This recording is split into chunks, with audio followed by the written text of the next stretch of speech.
Začeti moramo v buri zaradi video prenosa. Če bi bil radijski prenos, bi začeli še z radijsko uro, ampak to ta hip ni potrebno.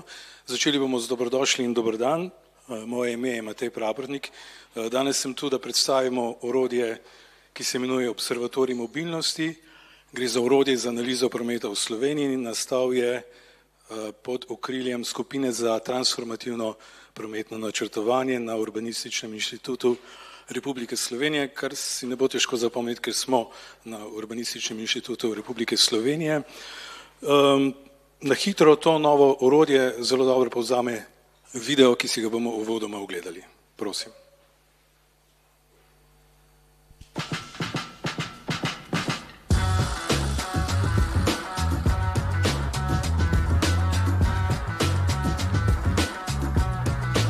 Na Urbanističnem inštitutu deluje skupina za transformativno prometno načrtovanje. Naša vizija je celovitejša obravnava prometa. Zato smo postavili Observatorij mobilnosti, analitično orodje za spremljanje in podporo celostnemu prometnemu načrtovanju. Pogosto slišimo vprašanje, ali je to, da imamo v Sloveniji več avtomobilov, znak razvitosti? Odgovor je ne. Visoka motorizacija je rezultat slabe prometne in prostorske politike, ni pa znak razvitosti. Nekatere slovenske občine bi po številu avtomobilov na 1000 prebivalcev prišle v sam evropski vrh. Držav, ki so razvitejše, pa tam sploh ni. V Observatoriju mobilnosti smo zbrali ključne podatke, ki omogočajo spremljanje navad uporabnikov, kakovosti življenja in prometnih sistemov. Kje je dostopnost do javnega potniškega prometa v Sloveniji najslabša? Poglejmo podatke. Živimo v času velikih sprememb. Spreminja se pogled na promet. Namesto pospeševanja mobilnosti želimo zagotavljati dostopnost. Observatorij mobilnosti nam bo v pomoč, da bomo načrtovali bolje in odgovorneje. To je bila premierna javna predstavitev, video ste videli prvič. Torej, spoznali ste na hitro že orodje in pa skupino, ampak seveda to še ni dovolj. Z nami so danes torej, že prikazani v videoposnetku Mojca Balant, Luka Mladenovič, Aljaž Plevnik, Andraž Hudoklin, Mateja Kurir, član skupine je tudi Tom Raj. Še enkrat dober dan. Predstavitvi bo sledila razprava, zato vas že zdaj vabim k vprašanjem. Če gledate predstavitev oziroma posvet prek YouTube, lahko vprašanje zapišete tam. Če pa ste v dvorani, pričakujem, da boste dvignili roko in postavili vprašanje. Najprej pa dajem besedo doktorici Mojci Balant, krajinski arhitektki in raziskovalki na Urbanističnem inštitutu ter članici skupine za transformativno prometno načrtovanje. Observatorij mobilnosti bo predstavila še nekoliko bolj podrobno, kot smo lahko ga spoznali v kratkem videoposnetku. Mojca, izvoli. Pozdravljeni, Matej, hvala za besedo. Ja, nekaj več minut si bom vzela, pa ti kadri, ki so zdaj zdrveli mimo, bodo malo jasneje predstavljeni, seveda pa ne čisto identični. Kot je bilo že omenjeno, smo observatorij pripravili v okviru skupine, kjer je tudi sicer osrednja tema našega delovanja podpora razvoju celostnega prometnega načrtovanja. Kako narediti napredek na tem področju, kako spodbujati spremembo paradigme prometnega načrtovanja. Sam izdelek pa je bil sicer pripravljen v okviru projekta Care for Climate oziroma po slovensko samo En planet. Kaj je v bistvu Observatorij mobilnosti? To je tematsko orodje za analizo prometa v Sloveniji, ki na enem mestu prikazuje zbrane podatke in izbrane podatke, ki smo jih mi nekako določili za namensko izbrali za prikaz stanja prometa v Sloveniji in hkrati smo jih povzeli iz zanesljivih virov.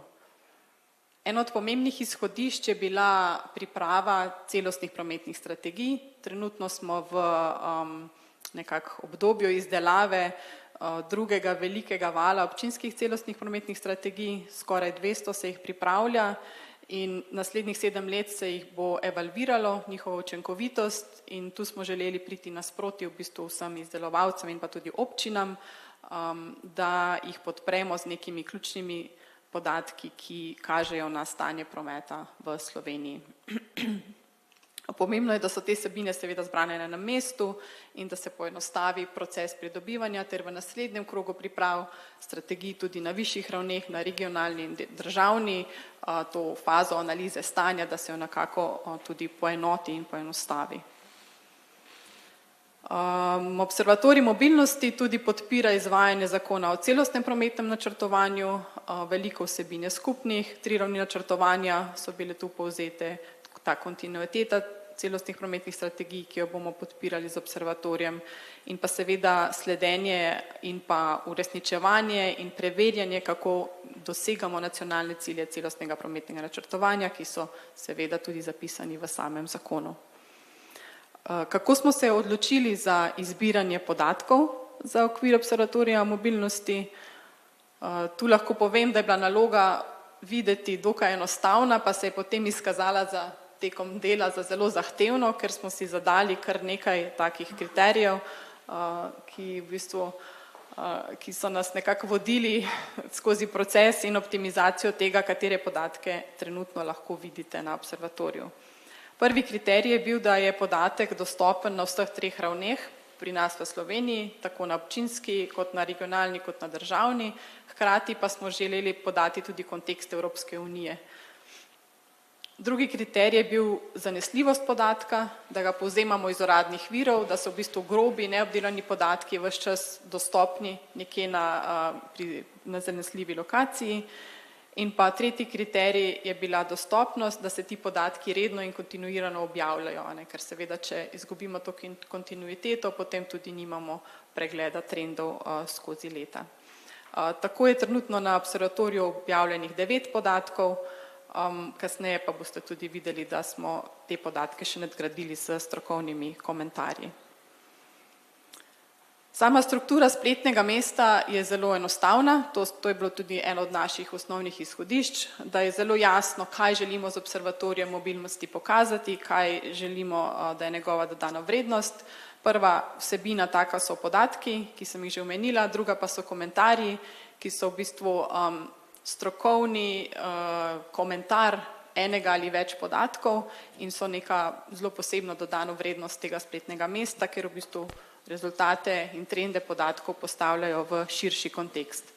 Potem pa spletno mesto vsebuje seveda tudi še informacije o ozadju observatorija, njegov namen, od kod so povzeti viri, samo metodologijo izbora podatkov in pa tudi kontakt ter povzetek v angleškem jeziku.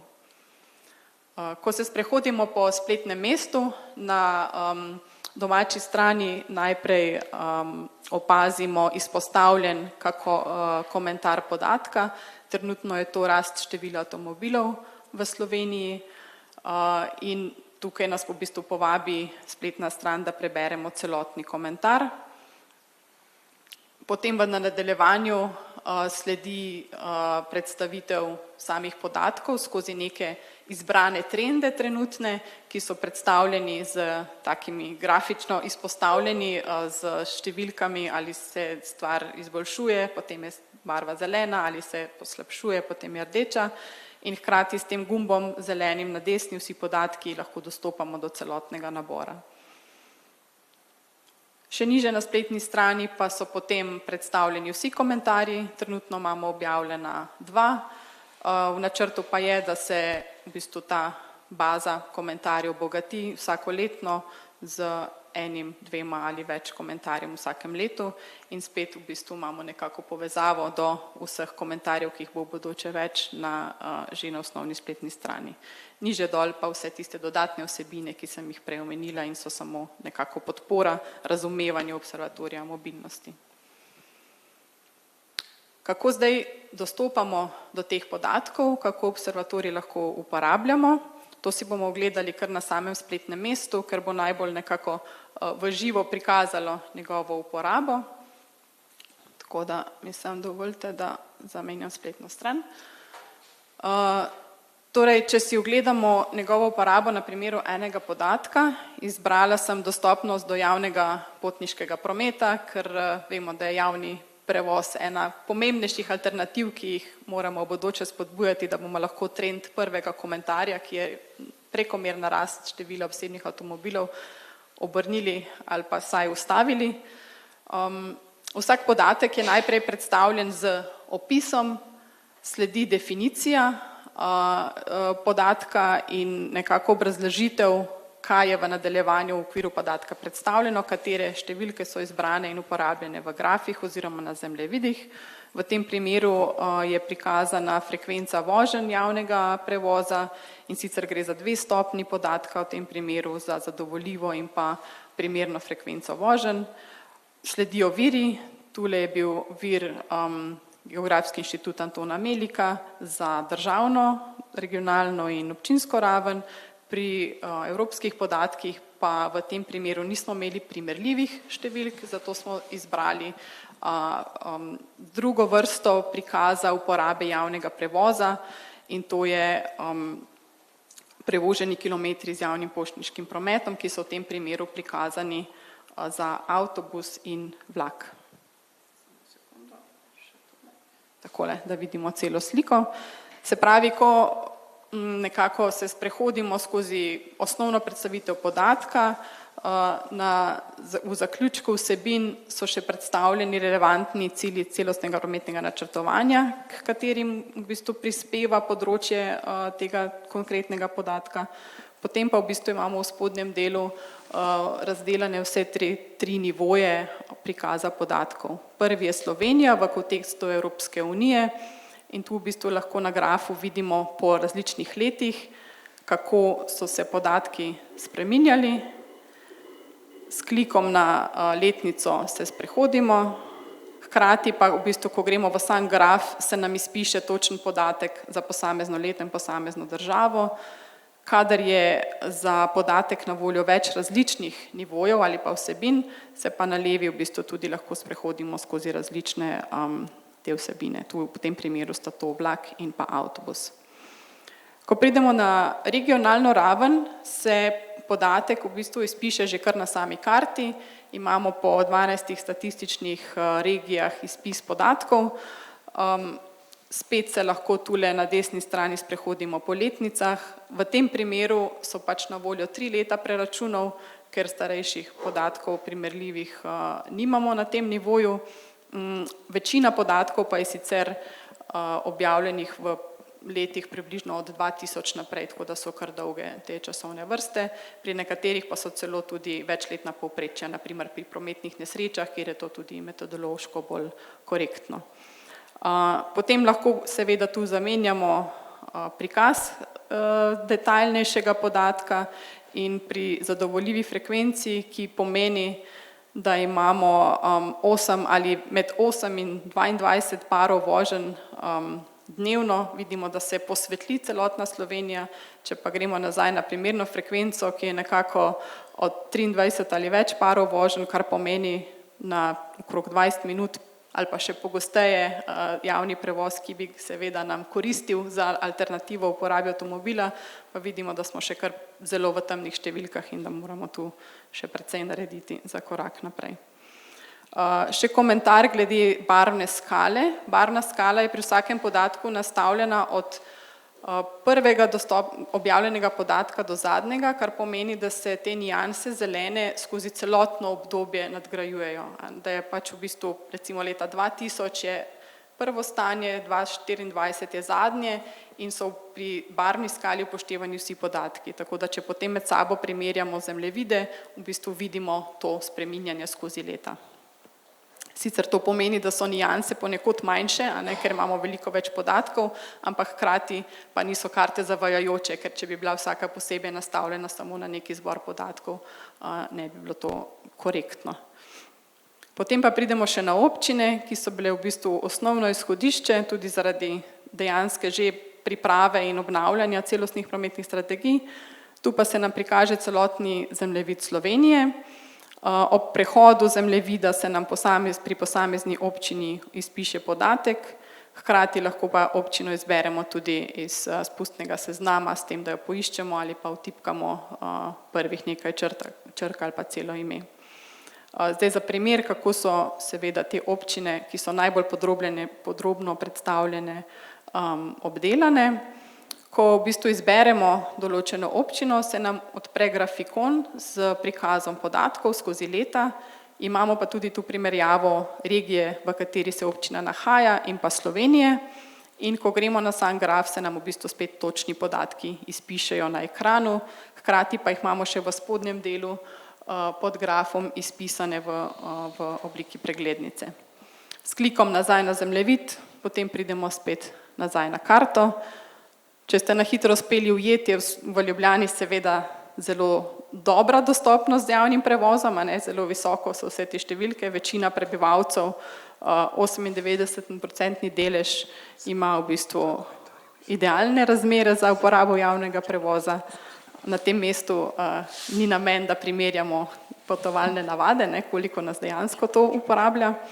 Če pa pogledamo eno drugo manjšo občino, ki je bolj temna na tem zemljevidu, pa ni v obrobju države, kjer bi pričakovali, že v osnovi, da so slabše povezave, sem izbrala Vransko, ki je v bistvu med Ljubljano in Celjem, je ob avtocesti, je v središču Slovenije, ampak kar se tiče primernosti povezav, vidite, da v bistvu je delež občanov, ki bi imeli primerno frekvenco, torej na pol ure ali hitreje, dostopno z javnim prevozom do drugih ciljev v državi, da tega nimajo, se pa seveda situacija malo spremeni pri zadovoljivi frekvenci, ki je nekje okrog 1 ure na 1 uro, da imamo prevoz dostopna. Tako da tukaj lahko v bistvu te primerjave potem dosti dobro zaznamo. Se pa v bistvu pri podatkih, ki imajo več let, je mogoče z samo miško še zoomirati, približevati in odstranjevati leta, tako da si lahko izberete določeno obdobje ali pa vsa leta, za katera je podatek obdelan. Zdaj, če si želite posamezen podatek izvoziti, imamo tudi to na voljo in z gumbom prenesi se v bistvu odpre neko okno, ki ponuja različne oblike izvoza podatkov. In na tej točki se tudi mi vrnemo nazaj v predstavitev. Takole. Torej, zdaj sem izvozila sliko in si jo prinesla nazaj, da vam jo prikažem. Na njej se izpišejo občina, regija in država seveda, kateri so podatki in za katera leta so bili obdelani. To je bila na kratko predstavitev uporabe našega novega orodja, ki pa je v neki beta verziji, jo mi imenujemo. V načrtu imamo nadaljnje dopolnjevanje, seveda redno objavljanje komentarjev podatkov, primarna nadgradnja v naslednjih korakih pa bo dopolnitev še s preostalima 2 obveznima kazalnika za regionalne celostne prometne strategije, ki sta izpusti ogljikovega dioksida iz prometa in pa dnevna mobilnost potnikov. Ostali 3, ki so označeni z zeleno, so pa že zajeti v samem orodju. Pri razvoju observatorija mobilnosti so nam v bistvu ogromno breme tehničnih rešitev in izvedbe prevzeli sodelavci iz podjetja Memento, spletno komuniciranje, s katerimi smo v bistvu uspeli priti do te točke, da imamo zdaj pregledno orodje, prikazane podatke. Podatke same pa je prispevalo kar nekaj virov, enega sem že omenila, Geografski inštitut Antona Melika, potem so tu še Nacionalni inštitut za javno zdravje, Agencija Republike Slovenije za varnost v prometu, seveda Statistični urad Republike Slovenije in drugi, ki se jim zelo lepo zahvaljujemo za sodelovanje, ker smo imeli kar nekaj vprašanj in tudi zahtev, kako pridobiti podatke, kako jih spraviti v pravo obliko, da bodo lahko ustrezno obdelani na način, ki smo si ga nekako zastavili. S tem zaključujem predstavitev observatorija mobilnosti, vas vabim k njegovi uporabi in pa seveda vprašanjem, če jih imate že zdajle, sicer pa po predstavitvah. Hvala, Mojca. Ja, če imate vprašanje in spremljate predstavitev prek spleta, ga lahko že zapišete, sicer pa bomo razpravo nadaljevali po naslednji predstavitvi. Torej, še enkrat hvala, Mojca. Torej, naprej vabim k predstavitvi naslednjega govorca, to pa je dr. Aljaž Plevnik, tudi vodja skupine za transformativno prometno načrtovanje. Predstavil bo povezavo med prometno politiko in demografijo. To je tudi tema enega izmed komentarjev, že objavljenih na Observatoriju mobilnosti. Aljaž, izvoli. Hvala. Kot je Mojca rekla, podatki sami so en vir informacij, nadgradnja njihova pa povezava, kakšen vpliv ali pa kakšno povezavo imajo s prometnim načrtovanjem, je pa naša druga ambicija pri tem delu. Danes bi predstavil enega od dveh komentarjev, torej eno od dveh tem, ki smo jih podrobne obdelali, seveda pa imamo ambicijo tovrstne dogodke še nadgraditi, naslednje teme razširiti, pripeljati ljudi, ki se s posameznim področjem ukvarjajo, če le mogoče iz tujine in seveda tisti, ki se pri nas s tem področjem ukvarjajo, in napraviti okrog teh komentarjev neke dogodke, da teme, ki so pomembne za naše prometno načrtovanje, spravimo v javnost. Torej, druga tema, eno je že Mojca predstavila, lastništvo vozil, druga pa je spremenjena demografska struktura, ki vse bolj kaže, da postaja izziv naše družbe, in ker je dostopnost in promet sta pomembna elementa razvoja naše družbe, vsekakor vidimo, da bo ta demografski razvoj pomembno vplival na naš promet, na zahteve v našem prometnem sistemu in prilagojeno prometno politiko. Tako da smo zapisan komentar že objavili pred časom, ne, objavili ga nismo, objavili smo ga zdaj, zapisali smo ga že pred časom, smo se po vmesnem času še bolj podrobno s to temo ukvarjali, tako da iz tega izhaja današnja predstavitev. Kaj smo v samem komentarju napisali? Vse bolj je jasno, da iz že same demografske strukture in raziskav po svetu lahko sklepamo, da več kot tretjina prebivalcev v Sloveniji ne more ali pa ne sme voziti avtomobila. Deloma je to demografski razlog, torej vsi do 18 let, ki nimajo vozniškega dovoljenja, vsi starejši, ki prenehajo voziti ali pa v družini z enim avtomobilom, pač eden prevzame to vlogo. Potem imamo pa seveda še vrsto drugih razlogov, od socialnih, zdravstvenih in podobno. Kar je tema, ki jo danes izpostavljamo, je, da nam hitro raste delež starejšega prebivalstva, še posebej na podeželju, in to tudi redno ugotavljamo pri izdelavi občinskih celostnih prometnih strategij, da to postaja ena bolj perečih tem bodočega razvoja prometnega sistema po občinah, kako zagotavlja dostopnost tega dela prebivalstva, ki ne more uporabljati avtomobila. Naš prometni sistem pa gre ravno v nasprotno smer. Potem imamo izhodišče tega je, da imamo problematično dostopnost, da imamo slabo razvit javni potniški promet, kar vpliva na dostopnost tega dela prebivalstva, ki ne more uporabljati osebnega avtomobila, in posledično, da potrebujemo drugačen pogled na prometno politiko.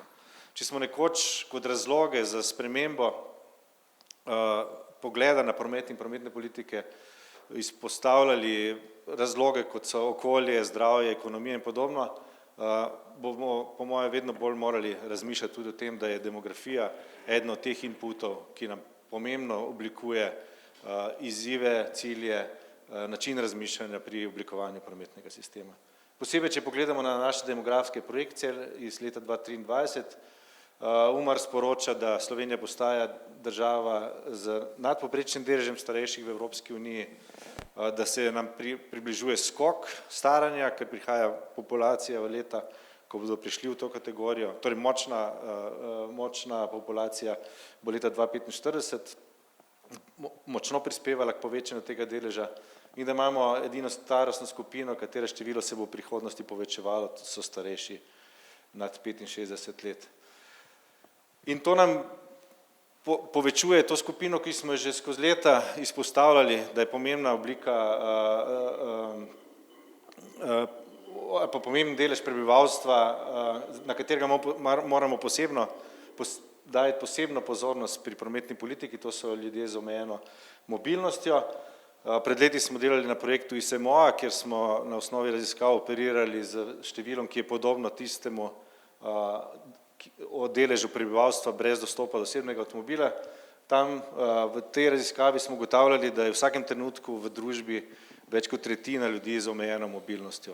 To pa vključuje tudi recimo matere z vozički, turiste z velikimi kovčki, ljudi z zvitimi gležnji ali pa z trenutnimi težavami s hernjo in podobno.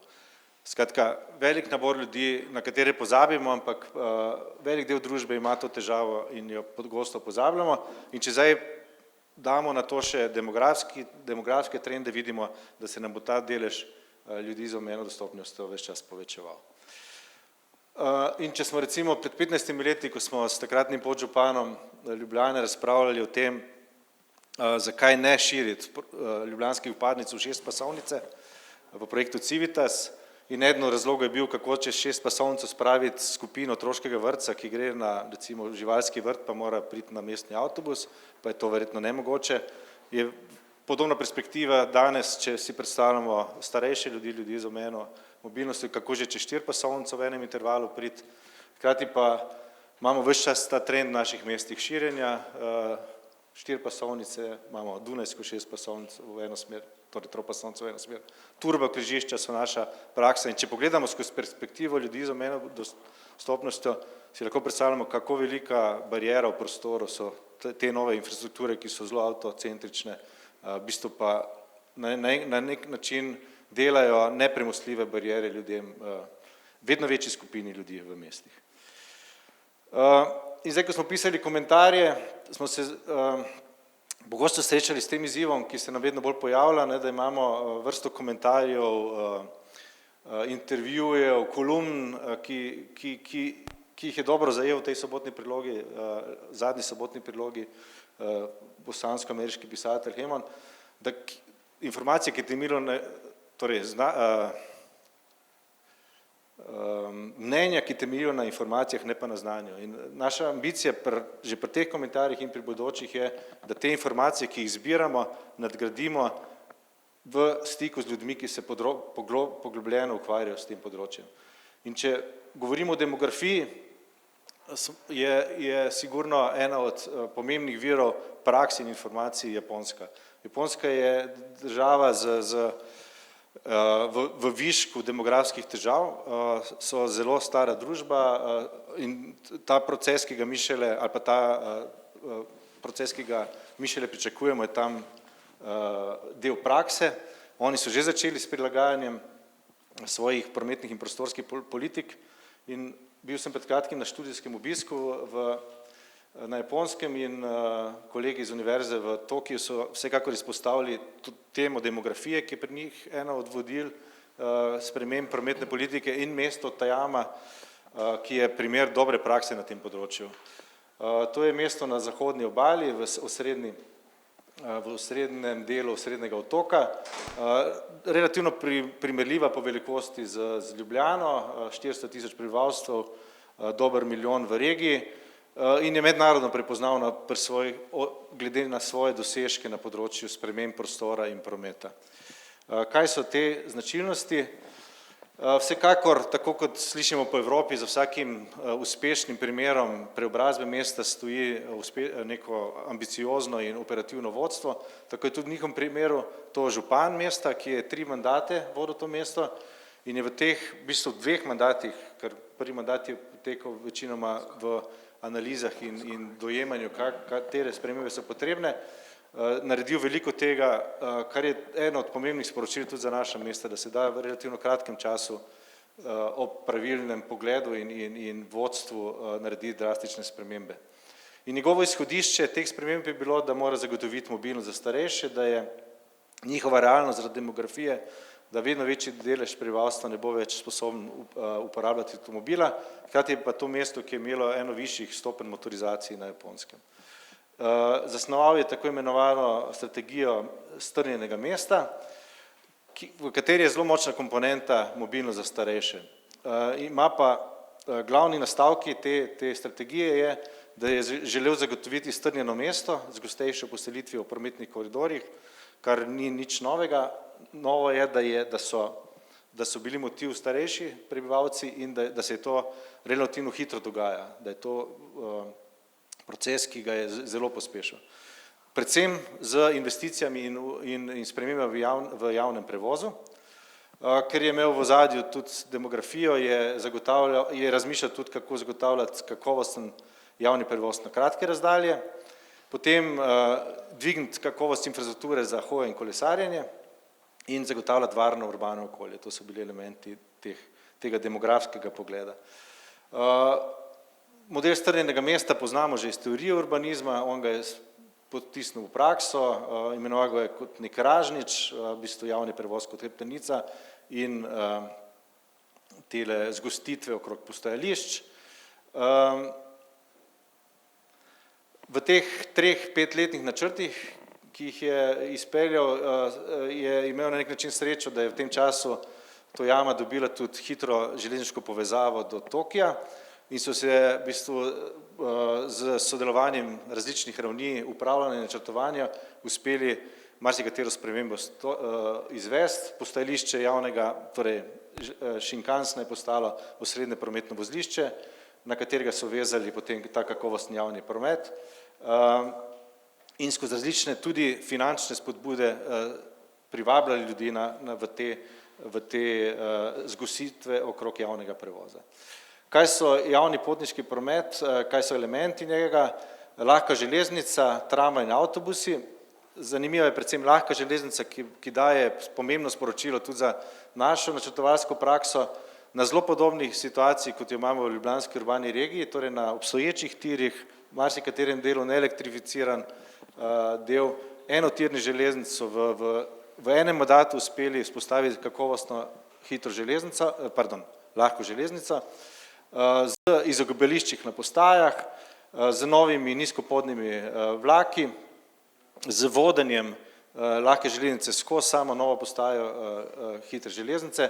Skratka, zgodba, ki jo poznamo tudi z avstrijskega Gradca, ampak v pogovorih v Sloveniji, kako to pripeljati tudi v ljubljansko urbano regijo, slišimo predvsem tehnične zavore. Jaz mislim, da se je treba obrniti na te prakse tako avstrijskega Gradca kot recimo Tojame, kako se lahko v tem mestnem obdobju marsikaj izboljša, bistveno poveča frekvenca, uvede taktni vozni red in podobno. Tramvaj so nadgradili, predvsem z novimi vozili, zelo nizkopodni, potem so uvedli krožno linijo v samem mestnem središču, to je tisti element uporabe javnega prevoza na kratkih poteh, spet z mislijo na starejše prebivalce, torej kot nek notranji obroč Ljubljane je tudi, to je nek perimeter, ki so ga oni vzpostavili z novo tramvajsko progo in pa tako imenovani napajalni avtobusi, ki ta sistem polnijo. Dostopna postajališča so pomemben element, spet skozi to perspektivo ljudi z ovirami v mobilnosti. To je slika novega tramvaja, obstaja še precejšnji del tega flote starih tramvajev, ki jih počasi obnavljajo, ampak ves čas z mislijo na to skupino prebivalstva. Potem, zdaj upam, da to dela, zanimivo je ta tehnična rešitev, tehnična rešitev samega vozlišča, ko so tramvaj, torej lahko železnico in tramvaj speljali pod postajo Shinkansena.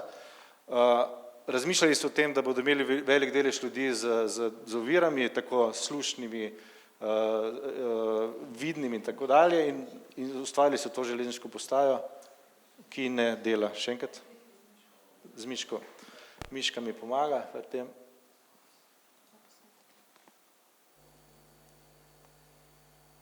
Če ne bo delala v naslednjem poskusu, pa bom preskočil to.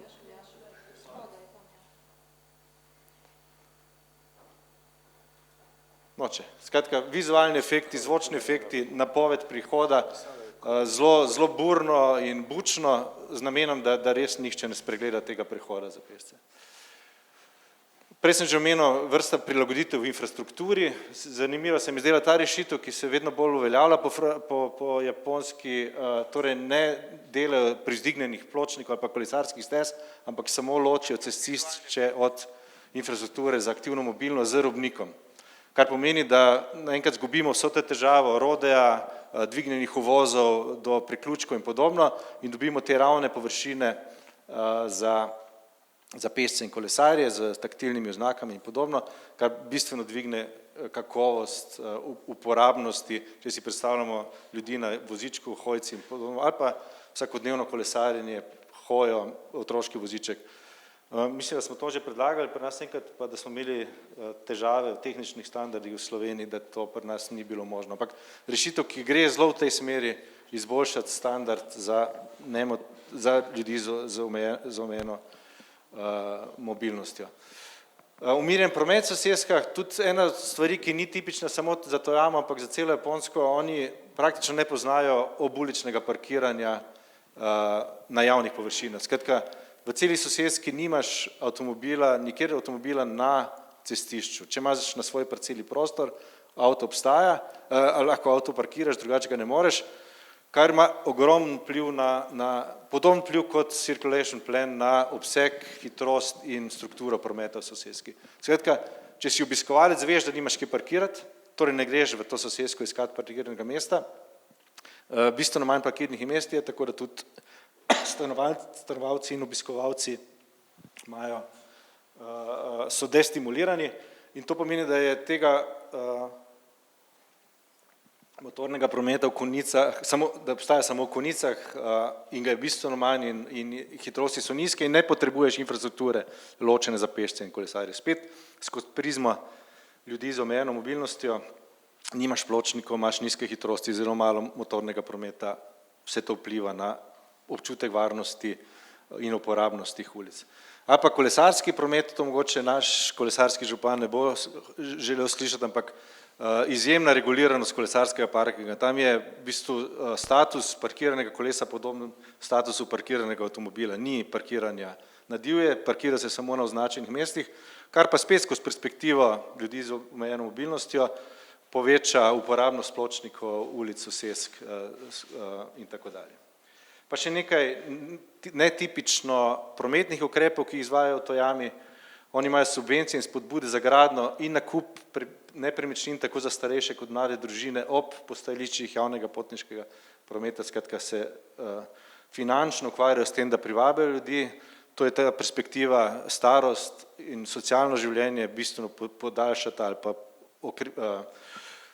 izboljšati kakovost življenja, če živimo v skupnosti, če se družimo, če imamo prostor, kam iti, če živimo bliže drug drugemu.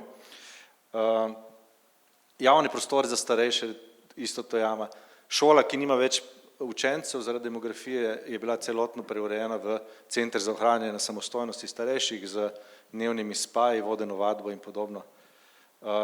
Trg, osrednji trg, prekrit, narejen v smeri druženja, ponovno skozi razmislek zagotavljanja prostora za starejše, da se družijo, ali pa nova javna knjižnica, kjer je knjižnica samo sekundarni pomen, ki je v bistvu to ogromen javni prostor, klimatsko zavetišče za vroče, vlažne dni, za tiste, ki nimajo klime in podobno. Spet ena od teh perspektiv, kako zagotavljati kakovost bivanja za starejše. In zaključil bi s tem, pred kratkim smo dobili to vabilo, če še ni zakrožilo, mogoče vsekakor glede na moje izkušnje, njihove ravni razvoja načrtovanja železnic in prometnih vozlišč in vezave poselitve na javni potniški promet so po moje v svetovnem vrhu, ali pa ne samo po moje, so dokazano v svetovnem vrhu, zato je vsekakor vzpostavitev sodelovanje z njimi in prenos izkušenj nam bo nedvomno koristil, že recimo, ko vidimo, kaj se nam dogaja z našim prometnim vozliščem, glavno potniško postajo, pa jo primerjamo, kaj bo njen učinek, pa kakšen raven prometnih vozlišč dosegajo recimo japonske postaje ali pa nizozemske, vidimo ta ogromen razskok in izgubljeno priložnost, tako da kot neko vabilo ali pa razmislek k obisku tega in pa k sodelovanju z državami, ljudmi, ki so dali to skozi, ki imajo kaj pokazati in prenos njihovega znanja v Slovenijo. Kot rečeno, nadaljevali bomo s temi komentarji, organizirali bomo dogodke na posamezne teme, vabili strokovnjake, ki se poglobljeno s tem ukvarjajo. Spremljate nas, Mojca je mogoče prej pozabila, ta beta verzija pomeni, da vsakodnevno na spletni strani observatorija najdemo kako pomanjkljivost, kakega škrata, kako nedoslednost, tako da prosim, upam, da boste vsaj tisti, ki se ukvarjate z določenim področjem teh podatkov, se poglobili v njih, nam sporočili napake, pomanjkljivosti, možnosti izboljšav, tako da bo se ta observatorij mobilnosti razvijal skozi čas. Hvala. Hvala, Aljaž. Veliko vsebine za nadaljevanje razprave. Jaz bom pogledal na splet oziroma na prenos, če so vprašanja že tam. Sicer pa imate vi absolutno prednost, da prvi postavite vprašanja. Odprli smo kar nekaj tem. Morda je vaše vprašanje praktično, se dotika observatorija mobilnosti, morebitnih škratov ali napak. Kakorkoli že, torej vabim vas, da me prekinete, bom pa prvo vprašanje postavil kar sam, mogoče Mojci, ali bi me kdo prehitel, zaenkrat še ne? Aha, zaradi videoprenosa sem prosim, če se vsi predstavite, pa uporabite mikrofon. Hvala. Marko Kovač, Inštitut Jožef Štefan, Center za energetsko učinkovitost. Najlepša hvala za tole predstavitev. Me pa malo zanima najprej eno vprašanje glede podatkov. Predstavili ste, da se lahko izvoz grafe, me zanima se, da tudi številčne podatke v zadnji dobiti recimo pri dostopnosti javnega potniškega prometa v občinah, regijah in tako naprej. Se da te podatke izvoziti? Ne, same tabelaričnih podatkov se ne da, ker so večinoma na tistih linkih, kjer so viri, dostopni pač v neobdelani obliki. Seveda to ni pri vseh podatkih, mislim, da prav ta javni potniški promet je bil zelo zahtevna analiza izvedena strani Geografskega inštituta Antona Melika, ampak pri večini podatkov pa je bil ravno to namen, da mi črpamo iz javno dostopnih baz, ki jih pa interpretiramo in prikažemo na nov način in v bistvu povezano v širši kontekst. Ok, hvala. Ok, nadaljujemo, to je dober začetek. Sicer vprašanje za Mojco, morda občutek imam, da bo observatorij mobilnosti pomagal pri razumevanju večje slike. V Sloveniji pa, ne vem, ali imamo občutek za večjo sliko, recimo vidimo zastoje na cesti. Kaj pa so stvari, ki jih ne vidimo? Mogoče tule uporabim še predstavitev in kamero, ki jo imamo. Hvala za vprašanje. Če se lahko se vrnem kar na tale slajd. Sem ga prej hitreje preskočila. Namreč širši pogled je bilo tudi eno od naših zelo pomembnih izhodišč, zato smo podatke strukturirali v 3 skupine, ki se ne dotikajo samo samega prometnega sistema, ki je v bistvu na prvo žogo nek podatek, ki nas zanima v zvezi s prometom. Že pri prometnem sistemu smo razširili oziroma bomo še v bodoče podatke na vse potovalne načine. Trenutno so dostopni za javni prevoz in obseg motornega prometa. Vključili smo tudi stanje na področju celostnih prometnih strategij, potem pa še zelo 2 pomembni skupini podatkov, uporabniki in kakovost življenja, ki ravno odgovarjata tudi na to vprašanje. Ne vidimo zastoje na cestah, ampak ali je res težava samo v številu avtomobilov, samo v dimenzijah cestnih prostorov ali so težave tudi drugje, kot je že recimo omenil Aljaž, v starostni strukturi, v sami zdravstvenem stanju prebivalcev. V bistvu želimo z observatorijem razširiti ta kontekst in pokazati, da so te izzivi kompleksnejši kot samo ukvarjanje s strogo prometnim sistemom. Ker omenjaš Aljaža in zgolj zato bom še njemu postavil vprašanje. Promet vpliva na kakovost življenja, to zdaj razumemo, bolje morda kot kadarkoli prej. Vpliva tudi na onesnaženost zraka, na hrup. Ali se to že vidi v podatkih oziroma ali se to da dokazati tudi s podatki observatorija mobilnosti? Da se tega zavedamo ali da ta vpliva? Da ta vpliva. Vpliva, to vemo, mislim, za velik del vplivov vemo, za marsikaterega še ne, ampak jaz vidim večjo težavo v tem, ali se tega zavedamo. Tu imamo vsaj pri nas v našem prometnem načrtovanju večjo težavo. Recimo podnebne spremembe praktično niso noben element odločitev v naši prometni politiki, v odločanju o vlaganju v posamezno infrastrukturo in podobno, ali pa upravljanju prometnega povpraševanja. Pa je recimo v Skandinaviji to eno od srednjih vodil prometnih politik. Ali pa neki drugi vidiki razumevanja vplivov, tu se mi zdi večja težava. Že v sami stroki se to zapostavlja, se ne izpostavlja, kaj še v javnosti, ko bi morali spreminjati potovalne navade.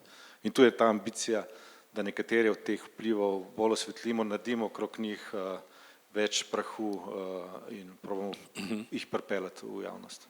Zdi se mi, da bi potrebovali tudi kakšno knjigo Promet za telebane, ker to je tema, na katero se poznamo vsi. Gledam publiko, eno vprašanje imamo. Dobar dan, Miha Turk, časopis Dnevnik. Jaz imam eno vprašanje, promet za telebane. Ste rekli na začetku, da imamo zdaj val teh celostnih prometnih strategij. Kaj je celostna prometna strategija, če mogoče lahko tako za javnost? In mogoče se malo ustvarja vtis javnosti, da je to kot kaj je namen teh strategij, pa mogoče tudi, to je tudi nek formalni pogoj za pridobivanje sredstev. Ne? Včasih dobil vtis, da občine to kot neko golo formalno sprejemajo. Ali to drži ali ne in kaj bi si vi želeli od teh dokumentov, da bi bili mogoče bolj zavezujoči? Glede na to, da imamo tu nosilce in financerje tega področja, mogoče predajam žezlo.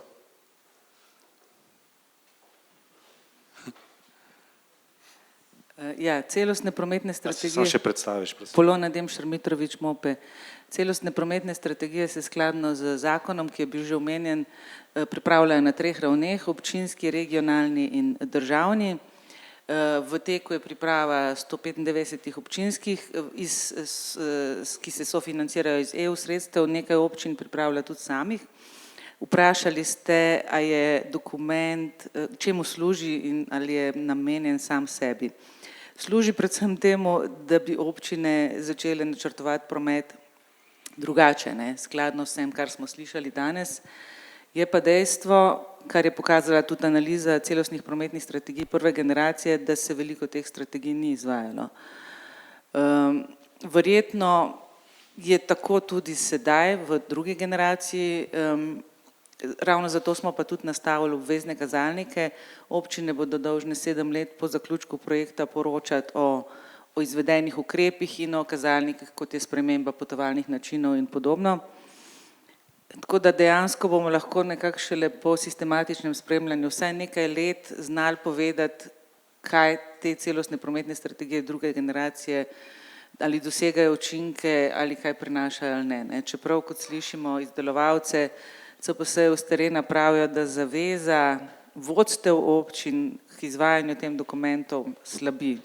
Tako da se nekaj dogaja nekako splošno, bi rekli, na družbeni ravni v Sloveniji, ne samo tako prometno, ne, ampak percepcija celotne družbe in stanje družbe, v kateri smo. Ne. Zdaj, regionalne celostne prometne strategije bodo presegle ta okvir občinskih meja, ker vemo, da promet je izrazito kompleksen sistem, ki se ne ustavlja na ravni, na mejah občin, kot je sploh Slovenija, ne, z temi majhnimi občinami, ampak je treba stvari reševati na višjih ravneh, bodisi na državni, bodisi na regionalni, in tle na regionalni ravni ocenjujemo, da bodo najpomembnejši ukrepi namenjeni ravno reševanju zagat v zvezi z javnim potniškim prometom, v zvezi z regionalnimi kolesarskimi povezavami, tranzitom in podobno.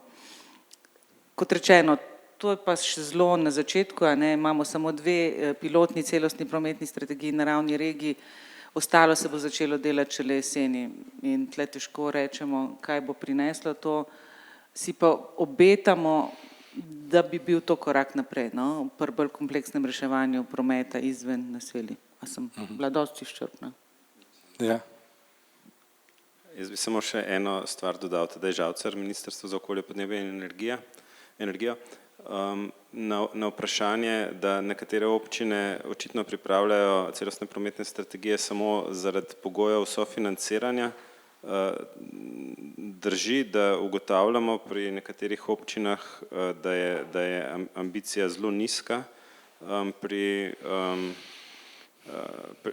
ko pristopijo recimo k izdelavi strategije, imamo pa vzpostavljen mehanizem presoje kakovosti že v fazi izdelave, tako da v bistvu takim občinam skozi to presojanje kakovosti dokumenta, izdelave dokumenta že sproti poskušamo tudi pomagati.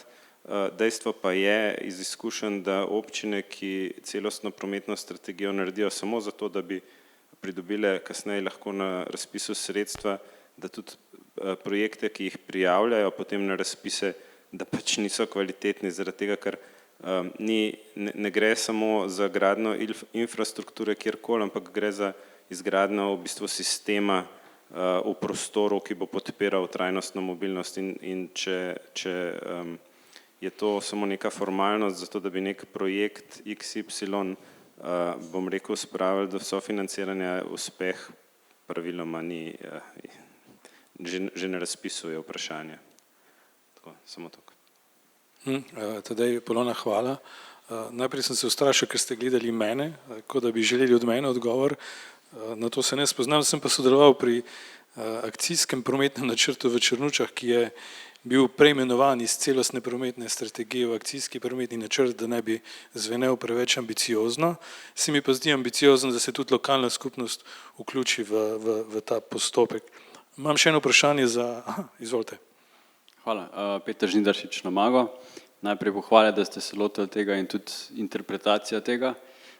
Vprašanje moje pa je, kakšni so plani tudi za razvoj oziroma kakšne segmente podatkov boste še dodajali noter z vidika tega, kako pomagati občinam pripravljati celostne strategije, tudi na druge segmente, ki se navezujejo na mobilnost in na javni potniški promet.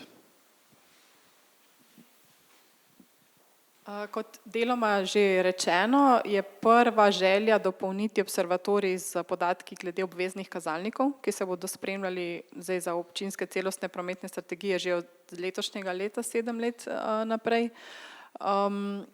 In prva stopnja sta 2 kazalnika za regionalno raven, v nadaljevanju si želimo tu povzeti tudi kazalnike za občinsko raven, hkrati pa v bistvu enakomerno nekako polniti te skupine po uporabni kakovost življenja prometni sistem, da nekako jih ohranimo uravnotežene in z vidika tudi tega, kaj se v aktualnem prostoru razvoja celostnega prometnega načrtovanja dogaja v svetu, v bistvu pripeljati ta znanja skozi podatke in komentarje na observatorij.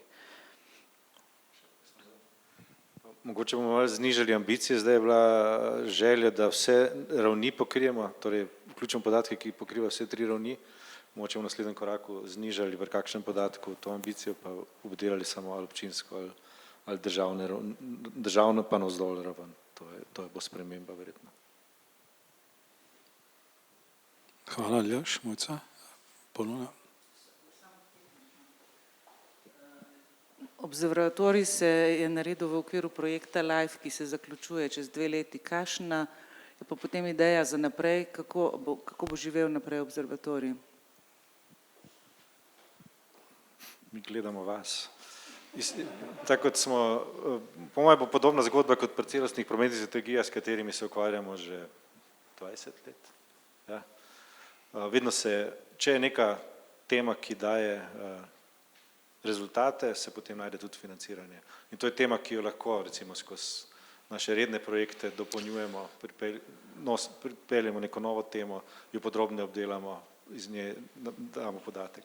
Ni pa še jasno, kaj se bo dogajalo po zaključku financiranja. Torej črni scenarij je bil, da teh podatkov nihče ne potrebuje, ampak je precej črn. Imam še eno vprašanje. Aljaž, v sobotni prilogi je bil pred nekaj tedni objavljen članek skupine. Slišal sem intervju na radiju, kot kaže, uspešno nagovarjate javnost oziroma vsaj del javnosti. Kaj pa Državni zbor, ministrstva, občine, načrtovalci? Povratne informacije nimamo, ampak vsi ti kanali dotikajo tudi vseh teh skupin, ki si jih omenjal, tako da ambicija je, da po različnih kanalih pridemo do čim večjega nabora ljudi. Ampak v zadnjem letu, 2 smo nekako dojeli tudi s pomočjo dela Susan Handy, ki upam, da jo pripeljemo letos tudi Slovenija, da imamo veliko težavo v stroki, da stroka je tista, ki na nek način stoji v ozadju odločevalcev in vpliva na te prometne politike, deluje z lobiji in podobno. In trenutno se ukvarjamo s tem, kako dvigniti raven stroke, jo bolj soočiti z stanjem v mednarodnem prostoru. To je trenutni izziv. Vedno, ko v časopisu berem novice, da bodo širili cesto, recimo Barjansko, pogosto upam, da se to morda vendarle ne bo zgodilo, da se bodo zapletli postopki pa razpisi, ampak očitno je to še vedno del realnosti. Sklicujem se na sliko, ki je bila tudi del predstavitve. Torej, Verjetno niti to je stara paradigma. ni najbolj kritična, ker je to, upamo, da ločen pas za avtobuse, ki se bo dograjeval in nova infrastruktura za pešce in kolesarje. Ampak ta turbo krožišča, marsikatera, recimo BTC je dobil neke nove napajalne ceste, avtocestnega tipa, še zmeraj, ali pa promocija projektov, zgradili smo to križišče, izboljšali smo pretočnost v mestu, ki si želi zmanjšati avtomobilski promet. To so te kontradikcije, ki so bolj nebopijoče. Barjanko sem pokazal z te perspektive, kaj to pomeni za nekoga, ki težko to prečka, ki mu bo to neka nova barijera, pa ni najbolj kričeč primer stare paradigme v Ljubljani ali pa v Sloveniji. Imamo bistveno hujše ali pa bolj pereče. Ni pa naslov, krčili bodo v cesto. Ne še. Še kakšno vprašanje v dvorani? Sicer gledam, da bomo zaključili v roku, torej čas za eno vprašanje še imamo. Izvolite. Jaz mislim, imam vprašanje, ampak bi najprej pod vprašanje. Ko ste rekli, da bo po 7 let, da bodo občine mogli neko evalvacijo teh ukrepov narediti. Kaj to pomeni morali?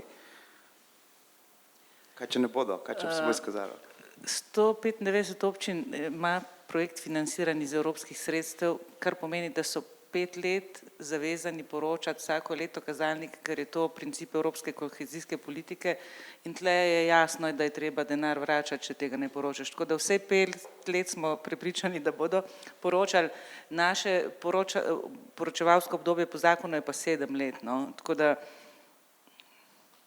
se zdaj na terenu, kakor gledamo, občine resno delajo te spremljanje kazalnikov in tudi dobivamo poročila, tako da zaenkrat zgleda, da ni bojazni, da ne bi tega poročali. Je pa res, da pri nas v Sloveniji nekako ni bila navada spremljati, evalvirati in na osnovi tega naprej graditi. Ne. Mi smo neke projekte naredili, pa so pa nekje obstali, ne. Nismo pogledali, a so zaživeli, niso, zakaj niso. In ravno s tem jih nekako hočemo usmeriti tudi to, da naj spremljajo, kaj so naredili, kaj učinkuje, kaj ne, ovrednotiti, zakaj ne, najti nekaj drugega, ne. Tako nek nov način dela. O kakšnem denarju to govorimo? Vseh teh 195? Celotno sofinanciranje. A ti veš, koliko smo dali? Mislim, da je 2 milijona bilo, ne? Nekaj takega za 195 občin, 80% iz kohezije, 20% da občina sama. Hvala. Ok, zdaj pa moje vprašanje. Ste rekli prej, ko ste govorili o tem japonskem mestu Tojami, da za vsako prometno preobrazbo stoji ambiciozno vodstvo. Zdaj ste naredili to observatorij, primerjali ste vseh teh 212 slovenskih občin, kakšno je stanje. Zdaj me pa zanima, a je kakšen primer ambicioznega vodstva na ravni prometne politike v Ljubljani, ki ste ga ugotovili ob obdelavi? V Ljubljani ali v Sloveniji? V Sloveniji. Ja, to je že prej odgovorila, da nam ta ambicioznost spada, ampak ta ambicioznost vodstva je povezana z vrednotami prebivalstva, tako da tu imamo kar precejšnjo težavo. Ko pa gledamo na zahod in ko smo delali analizo uspešnih prometnih politik in učinkovitih ukrepov, vidimo, da je zmeraj v ozadju nek profil vodstva vse v Evropi, ki nagovarja to temo, recimo Pariz je izpostavljen, avstrijski gradec zdaj, in to so v glavnem v bistvu neke bolj socialne mestne politike. Mi imamo še zmeraj to tržno naravnano mesto kot podjetje, tip vodstva politikov, potem ko ti, ki dela večje spremembe, so pa bistveno bolj občutljivi na te teme in odprti za javni interes, bolj kot pa za kapitalne. In tu, jaz mislim, da je tu glavna težava. Da še zmeraj volimo ljudi, ki se kažejo kot operativci, kot dobri direktori, menedžeri in podobno, ko bomo pa prišli do stopnje, da bomo volili ljudi, ki so občutljivi za javne teme, za izpostavljanje javnega interesa, kar je v prometu zelo ključno, takrat bomo pa dobili tudi take zgodbe pri nas. Imamo kak dober primer v Sloveniji znotraj meja? Ne bi si upal izpostaviti trenutno nobene take, da bi delala res izjemne korake. Na naslednjem posvetu, upamo. Ampak jaz poznam, mi trenutno nimamo še evalvacije prometnih strategij, poznamo te, s katerimi delamo. Tako da, če ima kdo v občinstvu dobro zgodbo, je nujno, da se sliši za njo, tako da prosim. Zaenkrat ni roke. Ja, in ravno prikladno je zmanjkalo časa zaradi video prenosa ob 11, ampak ni razloga, da razprave ne bi nadaljevali. Hvala skupini za transformativno prometno načrtovanje, hvala vam, ki ste prišli, hvala gledalcem video prenosa. Prepričan sem, da se razprava ta hip ne zaključuje, le odmor bomo vzeli in nadaljevali ob naslednji priložnosti. Hvala za obisk, lep dan.